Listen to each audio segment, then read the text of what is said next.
আসসালামু আলাইকুম। Engineer next বিডিতে আপনাদের সবাইকে স্বাগতম জানাচ্ছি। সরকারি চাকরি প্রার্থীদের জন্য আজকে কিন্তু একটা দারুণ খবর আছে। প্রাণী সম্পদ অধিদপ্তর মানে ডিএলএস বিশাল একটা নিয়োগ বিজ্ঞপ্তি দিয়েছে। চলুন এই চমৎকার সুযোগটা নিয়ে বিস্তারিত জেনে আসা যাক।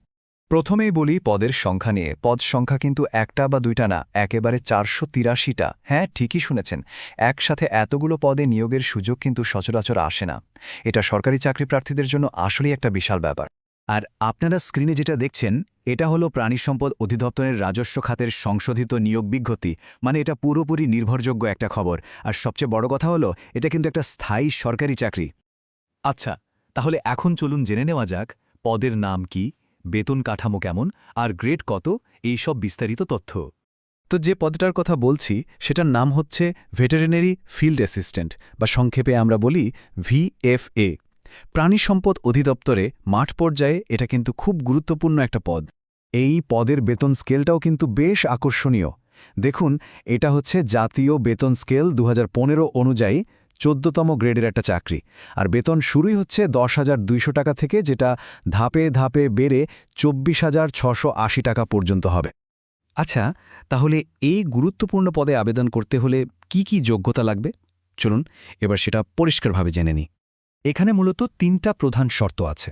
প্রথমত, আপনাকে অবশ্যই বিজ্ঞান বিভাগ থেকে কমপক্ষে এইচএসসি বা সমমানের পরীক্ষায় পাশ করতে হবে।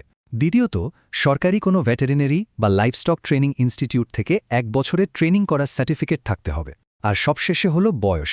১ নভেম্বর ২০২৫ তারিখে আপনার বয়স ১৮ থেকে ৩২ বছরের মধ্যে হতে হবে। আমাদের এই আলোচনা যদি আপনাদের একটুও কাজে এসে থাকে তাহলে প্লিজ একটা লাইক দিয়ে দিন। আর ভবিষ্যতে এমন সব সরকারি চাকরির খবর সবার আগে পেতে হলে আমাদের চ্যানেলটা এখনই সাবস্ক্রাইব করে রাখতে পারেন, খুব কাজে দেবে। তো যোগ্যতা যাদের আছে তারা আবেদন করবেন কিভাবে? চলুন পুরো প্রক্রিয়াটা এবার একটু ধাপে ধাপে দেখে ফেলি। প্রসেসটা কিন্তু একদম সহজ। প্রথমে আপনাকে dls.teletalk.com.bd ওয়েবসাইটে যেতে হবে। সেখানে গিয়ে অনলাইন আবেদন ফর্মটা খুব সাবধানে, কোনো ভুল না করে পূরণ করতে হবে। ফর্ম জমা দিলেই আপনি একটা ইউজার আইডি পাবেন। ওই আইডিটা ব্যবহার করে টেলিটক প্রিপেইড সিম থেকে ফি জমা দিলেই আপনার আবেদন কমপ্লিট। এই ঠিকানাটা খুব ভালোভাবে খেয়াল রাখবেন, dls.teletalk.com.bd। আবেদন কিন্তু শুধু এই একটা অফিসিয়াল ওয়েবসাইট থেকেই করতে হবে। অন্য কোনো লিঙ্কে বা মাধ্যমে আবেদন করার কোনো সুযোগ নেই। আচ্ছা, সব তো হলো, এবার সবশেষ কিন্তু খুব জরুরি কিছু বিষয় জেনে নিই। মানে আবেদন ফি কত আর শেষ তারিখ কবে, এই দুটো জিনিস একদম পরিষ্কার থাকা দরকার। এই পদে আবেদন করার জন্য ফি নির্ধারণ করা হয়েছে মোট ১১২ টাকা। তবে একটা জিনিস মাথায় রাখতে হবে, এই টাকাটা কিন্তু আপনাকে শুধুমাত্র টেলিটক প্রিপেইড মোবাইল নম্বর থেকে এসএমএস করেই জমা দিতে হবে। আর সবচেয়ে গুরুত্বপূর্ণ হল তারিখগুলো মনে রাখা। আবেদন করা যাবে এই বছরের ৩ ডিসেম্বর ২০২৫ থেকে, আর আবেদনের শেষ সুযোগ থাকছে আগামী বছরের ৩১ জানুয়ারি ২০২৬ ঠিক বিকেল ৫টা পর্যন্ত। সময় কিন্তু বেশ ভালোই আছে, কিন্তু শেষ দিনের জন্য অপেক্ষা না করাই বুদ্ধিমানের কাজ হবে। তো যাদের যোগ্যতা আছে আর যারা এই চাকরিটা করতে আগ্রহী তারা আর দেরি কেন করবেন?